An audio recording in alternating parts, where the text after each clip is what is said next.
बच्चों, हम बात कर रहे हैं क्लास 12th बायोलॉजी के चैप्टर ऑर्गेनिजम्स एंड पॉपुलेशन की। और आज कल के वीडियो में हमने बात की थी माइक्रो हैबिटेट की, जिसमें हम बात कर रहे थे किसी आवास के उपभाग जिसमें भिन्न भिन्न पर्यावरणीय दशाएं होती हैं और भिन्न भिन्न प्रकार के जीव पाए जाते हैं। जैसे पेड़ की कैनोपी एक माइक्रो हैबिटेट है, तालाब की सतह और तालाब का तल। फिर हमने बात की थी इकोलॉजिकल निश की। यह किसी पर्यावरण में किसी प्राणी की स्थिति और इसके भोजन और शत्रुओं से संबंध और पर्यावरण में इसकी क्रियात्मक भूमिका को बताता है। ये 3 टाइप का होता है, स्पाटियल और हैबिटेट, ट्रॉफिक और हाइपर वॉल्यूम। ठीक है, पहले में जीव द्वारा बसने वाला भौतिक स्थान, ट्रॉफिक में जीव के कार्य की स्थिति और हाइपर वॉल्यूम में पर्यावरण में उतार चढ़ाव में जीव की स्थिति को प्रदर्शित करते हैं। यहाँ पे एग्जाम्पल भी मैंने बताया कि बिल्ली और उल्लू जो कि अलग अलग आवासों में रहते हैं, चूहे और छुछुंदर खाते हैं और इसलिए उनकी सामान्य जो उनकी पारिस्थितिक कर्म स्थितियां हैं वो एकदम समान है। ठीक है, ओ नील ने मिलीपीड की 7 जातियां के बारे में बताया जो मैपल ओक वृक्ष की तली में मिलती हैं। ये समान आवास में पाई जाती हैं तथा समान पोषण स्तर से संबंध रखती हैं क्योंकि ये लिटर का ही अपघटन करने का काम करती हैं, लेकिन ये लिटर के अलग अलग स्तर का अपघटन करती हैं। इसके अलावा कल हमने बात की कि किस प्रकार अलग अलग आवासों में जीव रहते हैं। आज हम बात कर लेते हैं लाइफ हिस्ट्री वेरिएशन यानी जीवन वृत्त में विभिन्नता। बच्चों, समष्टियां अपने आवास में प्रजनन योग्यता को अधिकतम करने का प्रयास करती हैं, यानी वो ऐसा चाहती हैं कि जहां पर वो रहती हैं वहां के हिसाब से ढल जाएं और अपनी जो लाइफ साइकिल है वो अच्छे से पूरी करें और साथ ही साथ अपनी जनन योग्यता को अधिकतम करें, जिसे डार्विनी योग्यता भी कहते हैं। इसके लिए जीवों ने अपनी दक्ष जनन युक्तियां विकसित कर ली हैं। जैसे कुछ जीव अपने जनन काल में केवल एक बार ही प्रजनन करते हैं, जैसे बांस और समन मछली। और जब ये एक बार प्रजनन करते हैं तो खूब अधिक मात्रा में अपनी पूरी शक्ति के साथ ये प्रजनन करते हैं, जिससे कि ये अपने सर्वाइवल को, क्योंकि ये एक बार प्रजनन करते हैं तो ये अपने सर्वाइवल को उसमें बनाए रखते हैं। ठीक है, कुछ जीव छोटी साइज की संततियां बहुत अधिक संख्या में उत्पन्न करती है, जैसे ऑयस्टर, पैलोजिक मछली। और जबकि बड़े आकार के जीव बहुत कम संख्या में संततियां पैदा करते हैं, जैसे हाथी। बहुत छोटे आकार वाली बहुत ज्यादा क्यों उत्पन्न करती हैं? क्योंकि इनको अपने शिकारी जीवों से बहुत खतरा होता है। जीवों की लाइफ हिस्ट्री आवास की परिस्थितिकी कारकों से प्रभावित होती है तथा जीवी और अजैविक घटकों द्वारा लगाए गए प्रतिबंधों के संदर्भ में विकसित होती है। चलिए बच्चों, ये हमने पूरा चैप्टर समझने की कोशिश की और आज के वीडियो में हम इस चैप्टर से रिलेटेड कुछ इंपॉर्टेंट पॉइंट्स के ऊपर चर्चा करेंगे। बच्चों, आर्की बैक्टीरिया 100 डिग्री सेल्सियस से भी ज्यादा ताप के प्रति अनुकूलित होते हैं।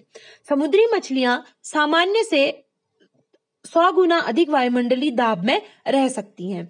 जैव संगठन का सबसे निम्न स्तर कोशिका होता है। मुक्त प्लावी, बुल्फिया लैमना और जल निमग्न जैसे सेरेटोफाइलम के वातावरण में अंतर होता है। मुक्त प्लावी का संपर्क जल तथा वायु दोनों से रहता है, जबकि जल निमग्न पौधों का केवल जल से होता है। अगला पॉइंट है जाति, समुदाय, समष्टि तीनों गतिशील इकाइयां होती हैं, इनमें परिवर्तन होता है। डेमोग्राफी मानव जनसंख्या अध्ययन से संबंधित शाखा है। फेरोमोन ऐसा रासायनिक यौगिक है जो जंतुओं के द्वारा स्रावित किए जाते हैं तथा इसकी सहायता से जंतु सूचनाओं का आदान प्रदान करते हैं। कीटभक्षी पौधों में प्रोटियोलिटिक एंजाइम का स्रावण होता है। हाइबरनेशन सर्दियों में होता है। प्रतिकूल परिस्थितियों में प्राणी प्लवक की अनेक जातियां डायपॉज में आ जाती हैं, जो कि सस्पेंडेड डेवलपमेंट है। अधिकांश जीव 45 डिग्री सेल्सियस से अधिक ताप सहन नहीं कर सकते क्योंकि एंजाइम और प्रोटीन विकृत हो जाते हैं और जीव द्रव्य का अवक्षेपण हो जाता है। आर्कीबैक्टीरिया बहुत अधिक ताप में रहते हैं क्योंकि इनमें ताप को सहन करने वाले एंजाइम पाए जाते हैं और इनकी कोशिका झिल्ली में वसा की श्रृंखला पाई जाती है, जो कि एक बायोकेमिकल अनुकूलन की बात जो हम कर रहे थे, ये वही होता है। वे गुण जो पॉपुलेशन में नहीं होते हैं इंडिविजुअल में वे गुण जो पॉपुलेशन में होते हैं इंडिविजुअल में नहीं होते हैं, वो है population density, population growth, mortality, natality, sex ratio और एज डिस्ट्रीब्यूशन। एक्टोथर्मिक वे होते हैं जिनको ठंडे रक्त वाले जीव कहते हैं।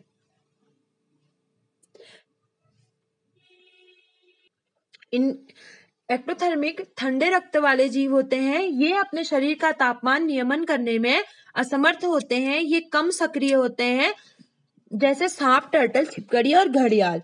एंडोथर्मिक गर्म रक्त वाले जीव होते हैं, ये अधिक सक्रिय होते हैं, शरीर के ताप का नियमन कर सकते हैं, जैसे स्तनधारी और पक्षी।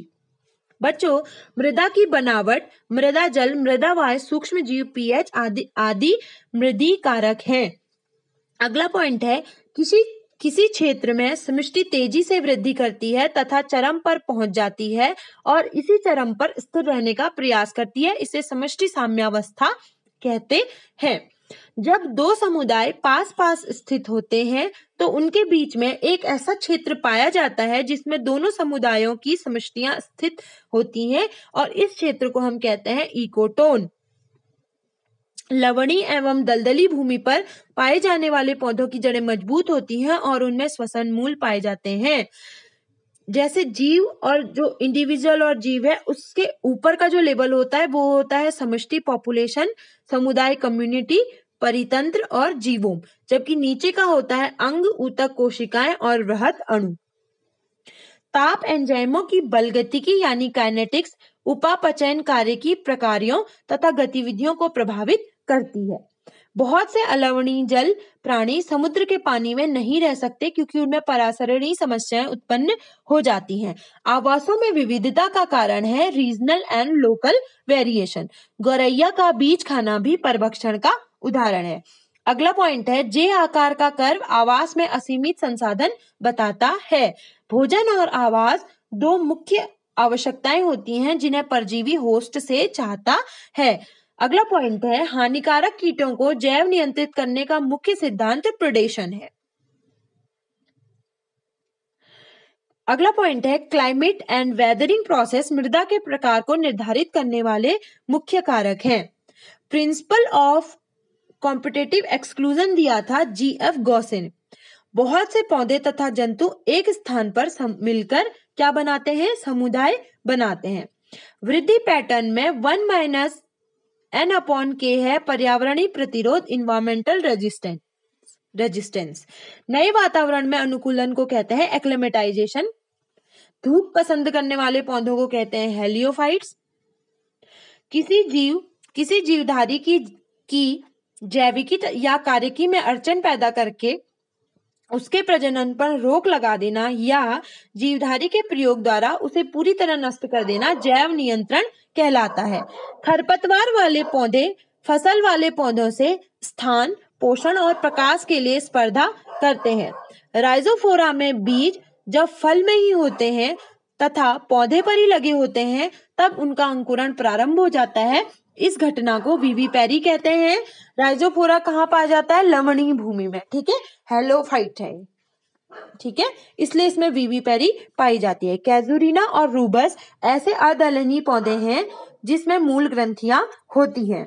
मृदा में OAB स्तर पाए जाते हैं। ह्यूमस ए स्तर में, जिसे जोन ऑफ इल्यूविएशन भी कहते हैं, या छालन जोन में पाया जाता है।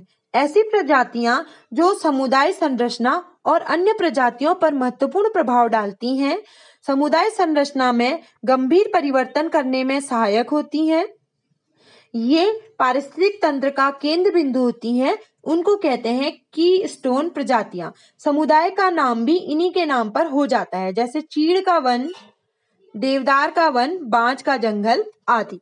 तो बच्चों, ये थे इस चैप्टर के कुछ इंपॉर्टेंट पॉइंट्स, इन्हें आप ध्यान में रखिएगा।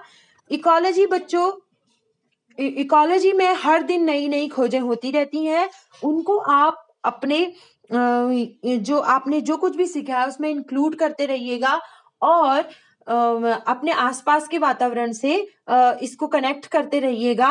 और सबसे बड़ी बात, इसमें प्रोजेक्ट बनाने के लिए बहुत सारी चीजें हैं। जैसे प्रोजेक्ट आप किस पे बना सकते हैं, डिफरेंट जो बायोम्स हैं उनमें कौन से पेड़ पौधे पाए जाते हैं उस पे आप प्रोजेक्ट बना सकते हैं। आपके आसपास के जीवों में किस प्रकार के अनुकूलन पाए जाते हैं उसमें आप प्रोजेक्ट्स बना सकते हैं। कुल मिला के ये जो इकोलॉजी यूनिट ही अपने आप में बहुत इंटरेस्टिंग है। तो नेक्स्ट वीडियो में हम बात करेंगे बायोडायवर्सिटी और कंजर्वेशन चैप्टर की। मिलते हैं नेक्स्ट वीडियो में।